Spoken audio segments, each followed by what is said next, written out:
జాతీయవాద జర్నలిజానికి అసలైన వేదిక నేషనలిస్ట్ హబ్ ని సబ్స్క్రైబ్ చేసుకోండి. నోటిఫికేషన్స్ కోసం బెల్ ఐకాన్ పై క్లిక్ చేయండి. దోడా దాడిని కలుపుకుంటే జమ్మూ రీజన్లో ఈ ఏడాది ఆరంభం నుంచి 6 ఉగ్రదాడులు జరిగాయి. వారం రోజుల క్రితం కథువాలో పెట్రోలింగ్ పార్టీపై జరిగిన దాడిలో 5 సైనికులు అమరులయ్యారు.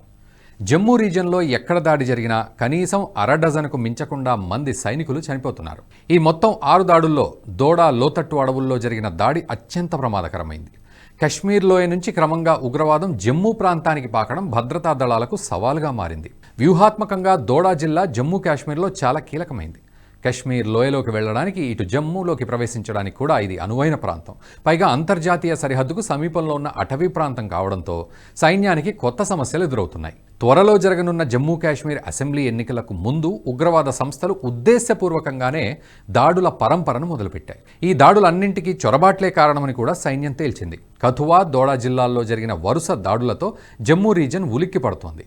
గడిచిన 32 నెలల్లో జరిగిన దాడుల్లో దాదాపు 50 మంది భద్రతా సిబ్బంది సహా సాధారణ పౌరులు ప్రాణాలు కోల్పోయినట్లు అంచనా.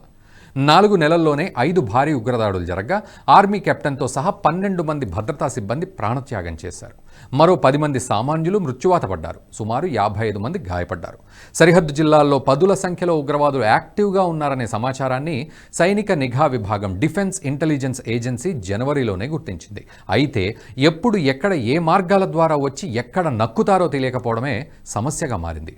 టెర్రెయిన్ దుర్భేద్యంగా ఉండడం ఒక కారణమైతే వాతావరణం మరో అదనపు ఆటంకంగా మారిందంటారు సైనిక నిపుణులు.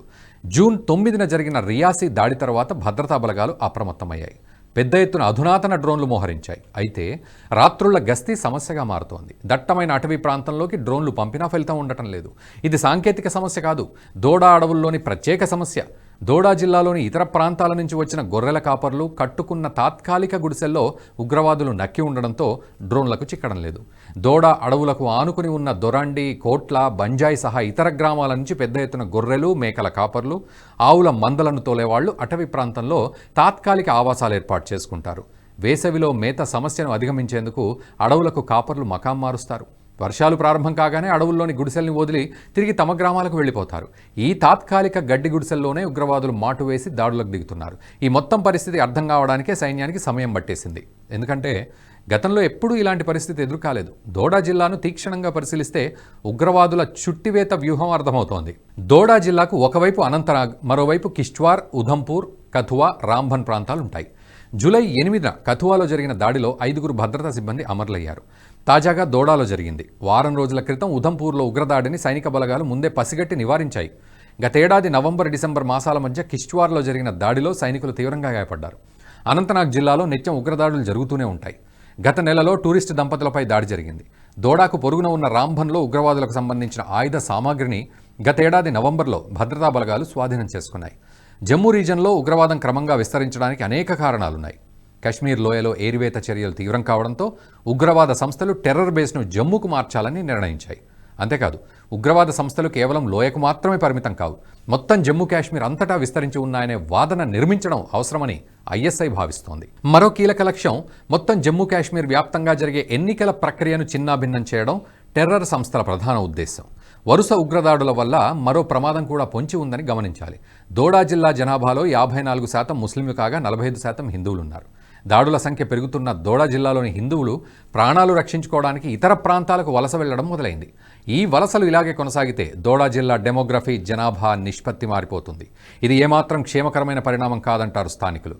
ఏప్రిల్ నుంచి వరుసగా జరుగుతున్న దాడుల తీరును క్షుణ్ణంగా పరిశీలించిన కేంద్ర హోంశాఖ జాతీయ భద్రతా సలహాదారు అజిత్ దోవళ్లు చొరబాట్లకు, తాజా దాడులకు మధ్య ఉన్న లంకెను పసిగట్టారు. ఆయుధాల సరఫరా, మందుగుండు రవాణా మార్గాల విషయంలో తగినంత సమాచారం లేకపోవడమే భద్రతా బలగాలపై దాడులు పెరగడానికి కారణమని కూడా కేంద్రం గుర్తించింది. పీర్ పంజల్ పర్వత శ్రేణికి దక్షిణ భాగం నుంచి చొరబడిన ఉగ్రవాదులే దాడులకు తెగబడుతున్నారు. దాడి అనంతరం అటవీ ప్రాంతాల్లోకి పారిపోతున్నారు. ఎక్కడ ఆశ్రయం పొందుతున్నారో, తూటాలు ఎక్కడి నుంచి తరలిస్తున్నారనేది అంతుచిక్కడం లేదు. స్థానికుల సహకారం ఉందనడానికి నిఘా వర్గాల నుంచి ఎలాంటి సమాచారం లేదు. దీంతో దీన్ని పీర్ పంజల్ డైలమాగా నిర్ధారించారు సైనిక నిపుణులు. హిమాలయ పర్వతాల పశ్చిమ శ్రేణులకు దిగువన ఉంటాయి పీర్ పంజల్ పర్వతాలు. పీఓజేకేలోని పశ్చిమ ప్రాంతంలోని నీలం నది నుంచి హిమాచల్ ప్రదేశ్లోని ఎగువ బియాస్ నది వరకు పీర్ పంజల్ పర్వత శ్రేణి విస్తరించి ఉంటుంది. జమ్మూ రీజన్లో పశ్చిమాన పూంచ్ నుంచి తూర్పున దోడా వరకు ఈ పర్వతాలుంటాయి. కాశ్మీర్ లోయకు జమ్మూ మైదాన ప్రాంతాలకు మధ్య పీర్పంజల్ సహజ సరిహద్దు. లోయలోని అనంతనాగ్ నుంచి ఎత్తుకొండల గుండా దోడాలోకి ప్రవేశించవచ్చు. దాదాపు 200 కిలోమీటర్ల విస్తీర్ణంలోని ఈ అడవులు ఉగ్రవాదులకు స్వర్గధామంగా మారాయని సైన్యం గుర్తించింది. అయితే అడవుల్లో నక్కిన ఉగ్రవాదులను ఏరివేసే మార్గాల గురించి అనేక వ్యూహాలు రచిస్తోంది. అయితే సైనిక వ్యూహాల అమలుకు అనేక అవరోధాలున్నాయి. వాటిని అధిగమించడం సవాలుగా మారింది. పీర్పంజల్ పర్వతాల్లో బతికే ఆదివాసీలను దశాబ్దాలుగా కేంద్ర రాష్ట్ర ప్రభుత్వాలు నిర్లక్ష్యం చేస్తూ వచ్చాయి. అయినా సరే పీర్పంజల్ గిరిజనులు మైళ్ల దూరం నడిచి వచ్చి ఓటింగ్లు పాల్గొన్నారు. కాశ్మీర్ను పాలించిన పార్టీలు కేంద్రం ఇచ్చిన నిధులు సహా రాష్ట్రంలో సమకూరిన ఆదాయాన్ని మొత్తం లోయలోనే ఖర్చు చేశాయి. జమ్మూ రీజన్ సహా పీర్పంజల్ గిరిజనులను సైతం ఏమాత్రం పట్టించుకోలేదు. ఈ కారణంగానే పీర్పంజల్లోని ఆదివాసీలు ఉగ్రవాద అణిచివేతలో పెద్దగా సహకరించడం లేదు. పర్వత శ్రేణుల్లోని దట్టమైన అడవులు, లోయల్లో దాక్కునే ఉగ్రవాదుల గుట్టు తెలుసుకోవాలంటే స్థానిక ప్రజల సహకారం ఉండాలి. ఇన్ఫార్మర్ నెట్వర్క్ ఉండాలి. సమాచార వ్యవస్థ లేకుండా ఎన్ని అత్యాధునిక ఆయుధాలున్నా ప్రయోజనం లేదు. ఎన్ని నైట్ విజన్ డ్రోన్లు పంపినా ఫలితం ఉండదు. అందుకే సైన్యం తాజా దాడుల తర్వాత కొత్త ప్రణాళికలు సిద్ధం చేస్తున్నట్లు పత్రికల కథనాల ద్వారా తెలుస్తోంది. ఆపరేషనల్ ఛాలెంజెస్ని అధిగమించడానికి యుద్ధ ప్రాతిపదికన చర్యలు తీసుకుంటోంది. కాశ్మీర్ లోయలో జరిగిన పొరపాట్లు పునరావృతం కాకుండా ఉండేలా జాగ్రత్త పడుతోంది. ఇప్పటికిప్పుడు సర్జికల్ దాడులు చేయడం సాధ్యం కాదనే అభిప్రాయం అంతటా వ్యక్తమవుతోంది. అనవసరమైన అంతర్జాతీయ ఒత్తిళ్లను కోరి తెచ్చుకోవడం అంతిమంగా విదేశాంగ విధానంపై ప్రభావం చూపుతుంది. అందుకే అణచివేత చర్యల్లో కేవలం ఆధునిక టెక్నాలజీ మాత్రమే కాదు, సంప్రదాయ మార్గాలు కూడా అన్వేషించి పాత కొత్తల మేలు కలయికగా కొత్త వ్యూహానికి పదును పెడుతున్నట్లు తెలుస్తోంది. ఇక తొలి దశలో పీర్పంజల్ పర్వత శ్రేణుల్లో నిర్దిష్టంగా ఏ ప్రాంతంలో ఉగ్రవాదులు రాత్రుళ్లు బస చేస్తున్నారో తెలుసుకోవడానికి ఇప్పుడు ప్రయత్నిస్తోంది. ఇందుకు ప్రధాన కారణం పీర్పంజల్ పర్వత శ్రేణుల్లో విషపూరిత పాముల సంచారం ఎక్కువగా ఉంటుంది. అంతేకాదు దేశంలో అత్యంత ప్రాచీన నాగదేవాలయాలన్నీ పీర్పంజల్ పర్వత శ్రేణుల్లోనే ఉన్నాయి. వీటి బారి నుంచి కాపాడుకోవాలంటే పగటి వేళల్లోనే ప్రయాణించాలి. అందుకే ఉగ్రవాదులు రాత్రుళ్లు బస చేసే ప్రాంతాలను పసిగట్టాలి. స్థానిక గిరిజనుల సహకారంతో సమాచార సేకరణకు నిఘా వ్యవస్థను ఏర్పాటు చేసుకోవాలి. ఇవన్నీ ఏర్పాట్లు పూర్తయిన తర్వాత ఇటీవలే భారత సైన్యం అమ్ముల పొదిలో చేరిన ఆత్మాహుతి డ్రోన్ నాగాస్త్రాను ప్రయోగించాలని సైన్యం భావిస్తున్నట్టు సమాచారం. 2 మీటర్ల దూరం నుంచే దాడి చేసే నాగాస్త్ర ప్రయోగాన్ని దోడా నుంచే ప్రయోగించాలని సైనికాధికారులు భావిస్తున్నారు. 9 కిలోల బరువు ఉండే డ్రోన్ రడార్లకు దొరకకుండా సుమారు 4500 కిలోమీటర్ల ఎత్తుకే గుర్తుంది. ఖచ్చితత్వంతో దాడి చేస్తుంది. రాత్రి వేళల్లో దాడి చేసే అనుకూలత ఉన్న కారణంగా సైన్యం నాగాస్త్రం ప్రయోగించాలని చూస్తోంది. వీటి ద్వారా పీర్పంజల్ను జల్లెడ పట్టాలని చూస్తున్నట్లు తెలుస్తోంది. మొత్తంగా ఆగస్టులో పీర్పంజల్ ఏరివేత మొదలయ్యే అవకాశాలు బలంగా ఉన్నాయి. ఎందుకంటే సెప్టెంబర్లో జమ్మూ కాశ్మీర్లో అసెంబ్లీ ఎన్నికలున్నాయి.